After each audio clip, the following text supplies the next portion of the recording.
wabarakatuh. Sebelumnya perkenalan dulu ya teman-teman, biar kita kenal terlebih dahulu. Saya Syarifatul Lutfiyah, mahasiswa IAIN Madura, Prodi Tadris Ilmu Pengetahuan Sosial kelas A semester 3, Fakultas Tarbiyah.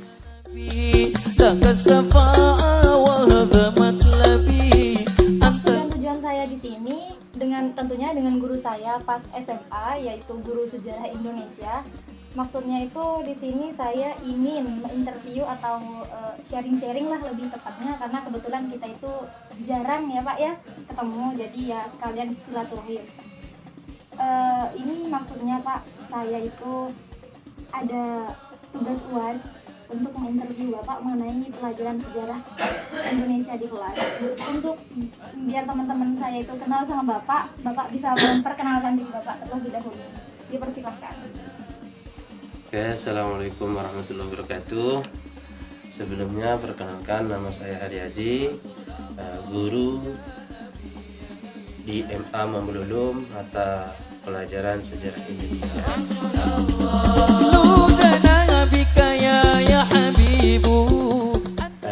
Syarifah ini sebelumnya menghubungi saya untuk meminta waktu mau menginterview saya terkait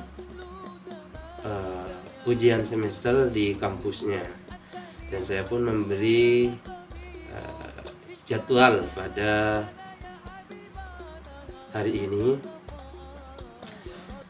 Namun sebelumnya saya meminta kepada Syarifah agar tetap mematuhi protokol kesehatan, yaitu 3M, menjaga jarak, mencuci tangan, dan memakai masker. Saya ucapkan banyak terima kasih kepada Syarifah dengan sudi untuk menginterview saya. Mungkin sampai di sini dulu perkenalannya. Baik Bapak, saya lanjut ya, karena di sini tema yang saya dapat dari guru saya yaitu Pak Dedi Wahyudi selaku dosen pengampu mata kuliah Sejarah Indonesia. Di sini saya mendapatkan tema bahwasanya temanya itu pembelajaran sejarah Indonesia di kelas. Di sini kalau menurut saya pribadi ya, dalam belajar sejarah itu kan sepertinya membosankan. Bapak ini kan selaku pengajar sejarah Indonesia pastinya, itu bagaimana menurut Bapak? Hal seperti itu, entah itu dari Bapaknya atau dari siswa yang Bapak berikan. Tentunya dalam sebuah pembelajaran, proses KBM yaitu kegiatan belajar mengajar dari mata pelajaran apapun, tentunya pasti akan mengalami banyak kendala atau kesulitan.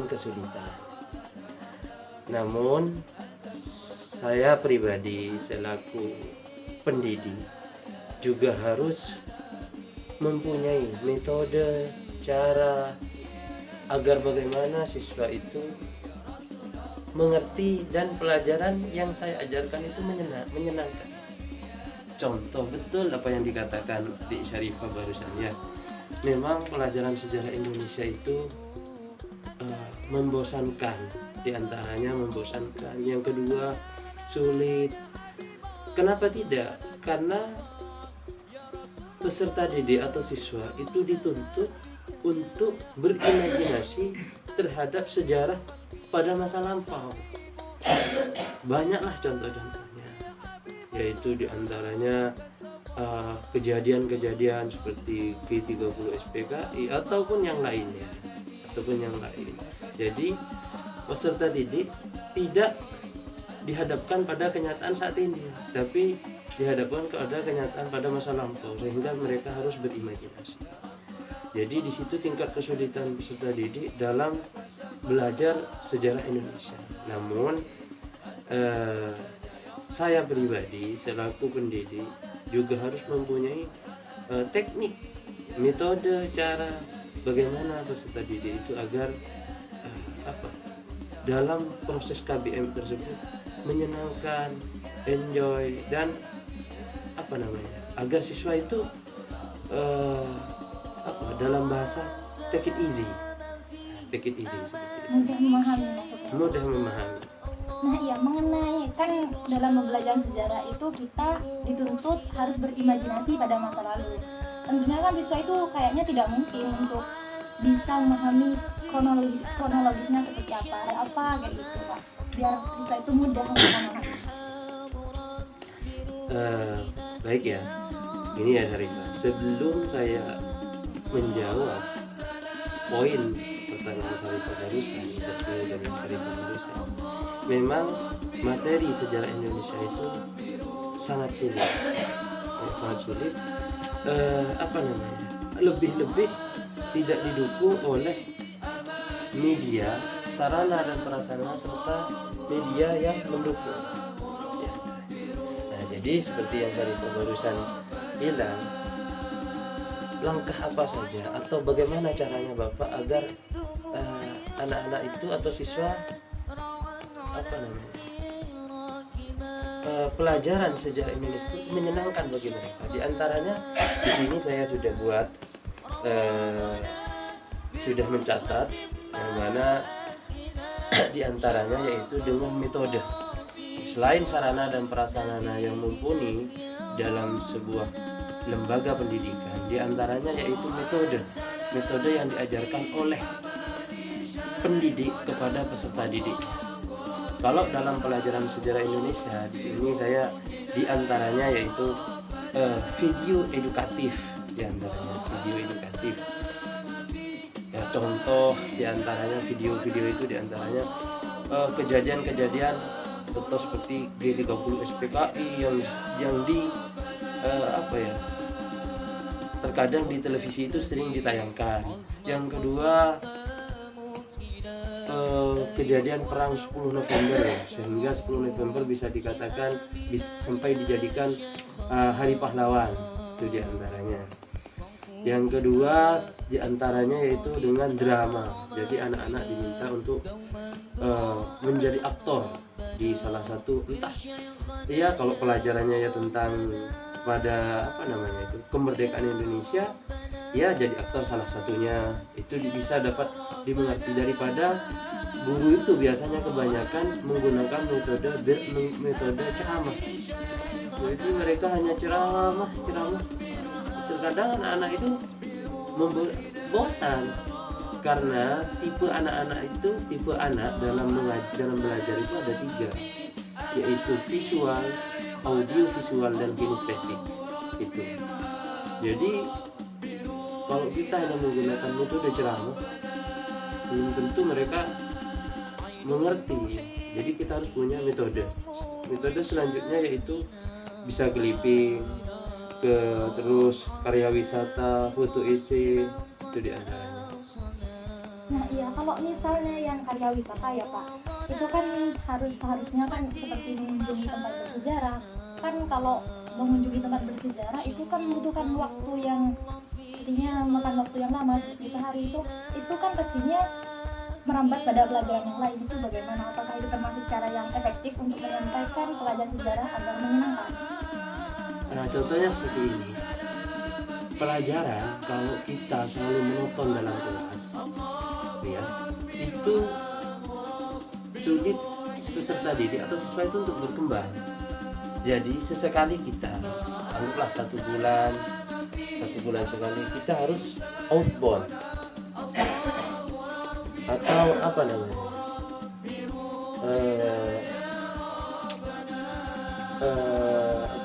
harus di luar kelas. Namun ini ada kisah sedikit. Siswa saya di MA Mululung pernah mengikuti lomba foto esai, dan yang mengadakan panitianya adalah forum mahasiswa.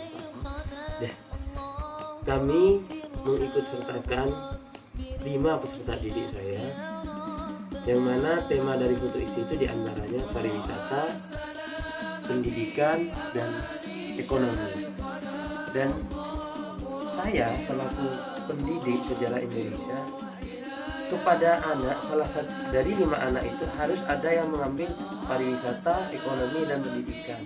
Nah, saya meminta kepada anak berkaitan dengan yang barusan tadi saya bilang, yaitu karya wisata, itu saya menuruh atau menugaskan kepada salah satu anak dari 5 peserta itu untuk mengunjungi bangunan peninggalan Belanda yang ada di Kecamatan Terjun.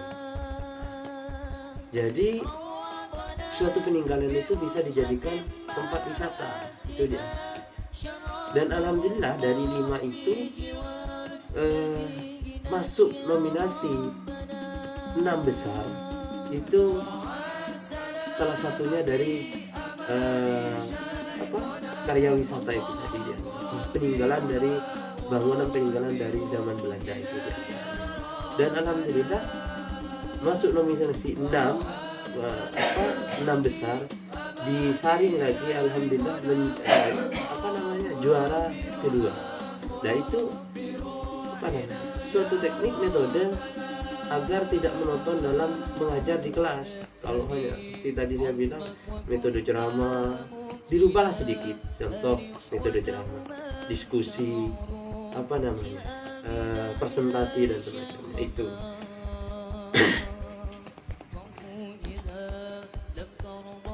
Iya Pak, terus ini sepertinya pembahasan yang cukup menarik ya. Ada nggak trik atau tips dari Bapak pribadi yang menurut Bapak itu ketika Bapak mengajar ini sangat efisien seperti itu, agar siswa itu bisa aktif kayak gitu? Iya, seperti tambahan dari tadi, seperti yang saya Bapak katakan tadi, itu diantaranya selain metodenya, selain metode-metode dan cara, yaitu diantaranya tadi ada drama, clipping, ada juga yaitu majalah dinding. Jadi siswa ditugaskan untuk mencari clipping atau mencari clipping, bisa dari sumber koran atau dari majalah atau dari mana, pokoknya yang bisa dijadikan majalah dinding. Jadi sehingga anak-anak secara tidak langsung selain belajar di kelas, jika sudah ditempel di dinding ini sedikit banyak, meskipun tidak semuanya, ada yang membaca. Jadi biar tidak hanya membaca pengumuman dan semacamnya. Itu. Yang kedua yaitu research group. Itu sangat menarik loh, utamanya bagi mahasiswa. Research group itu adalah penelitian grup. Contoh ya. Contoh seperti barusan yaitu bangunan peninggalan pada zaman Belanda yang menjajah di Indonesia. Itu di sana ada bangunan yang bangunannya beda dengan dengan bangunan-bangunan yang ada di Indonesia, dan di sana dijadikan tempat wisata. Jadi kita bisa research group, bisa penelitian di sana, bisa tanya kepada narasumber, orang atau pemerintahan yang ada di situ dan semacamnya. Jadi research group itu sangat menarik, utamanya bagi mahasiswa yang lebih seperti adik itu semester 3, 5 dan seterusnya. Iya, ini kan tadi yang saya ajukan ke kalian kan dari pendidiknya, bagaimana dengan siswanya, adakah seharusnya siswa itu bersikap seperti apa? Kalau gurunya itu kan sudah mencari metode yang terbaik agar siswa itu bisa aktif, bisa semangat dalam belajar sejarah, lalu siswanya itu harus seperti apa Bapak, menurut Bapak?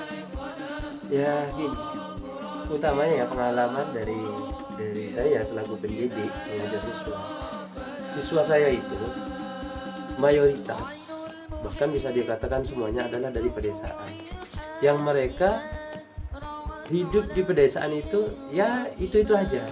Kalau siswanya yaitu di kota itu sedikit banyak dia tahu, tapi kalau di desa itu mau tahu dari mana? Kalau di kota ya itu bisa media massa, media cetak dan semacamnya. Jadi dari siswa itu sendiri, ketika saya menggunakan metode yang saya sebutkan tadi, itu cukup menarik bagi mereka dan mereka sangat antusias. meskipun ya pun tidak secara keseluruhan, karena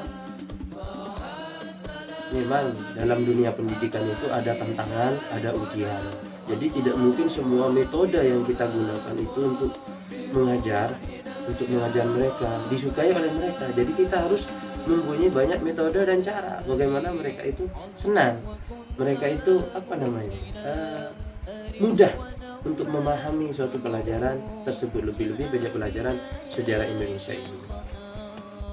Iya bener banget Bapak, penjelasan yang Bapak sampaikan dari tadi itu bisa menjadi sebuah gambaran buat saya nantinya. Jikalau nanti saya bisa menjadi pendidik, itu bisa berguna banget metode yang Bapak sampaikan tadi. Karena siswa itu kan berbeda-beda pasti ya, cara belajarnya itu seperti apa kayak gitu. Ini bisa menjadi manfaat juga buat saya gitu, Iya, dalam menghadapi ya. mahasiswa. Dan metode yang diberikan dosen pengampu seperti sejarah Indonesia sekarang ini, ketika ujian mahasiswa dituntut untuk praktik lapangan. Itu diantaranya mengunjungi guru sejarah Indonesia untuk menginterview. Itu juga termasuk metode, sehingga anak-anak bisa berkembang, tidak monoton. Kadang anak itu ada yang 3P 3D 1P, datang, duduk, diam, pulang. Jadi yang saat ini adik itu lakukan itu satu metode dari dosen pengampunya saat ini. Itu bagus juga. Nah iya teman-teman, jadi inilah hasil pembahasan saya dan guru saya mengenai sejarah Indonesia di kelas. Jadi ini biar sejarah itu, dalam belajar sejarah itu ada semangat dan juga menyenangkan. Ini harus pintar-pintar dalam memilih metode.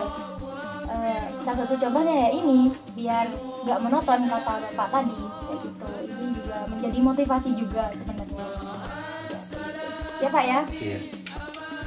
Jadi saya kira cukup di sini ya teman-teman, meskipun pembahasannya sangat menarik dan tidak ingin untuk diakhiri, tapi tetap saya akhiri. Kurang lebihnya mohon maaf, dan jangan lupa like, comment, share, and subscribe channel ini. Terima kasih. Wassalamualaikum warahmatullahi wabarakatuh.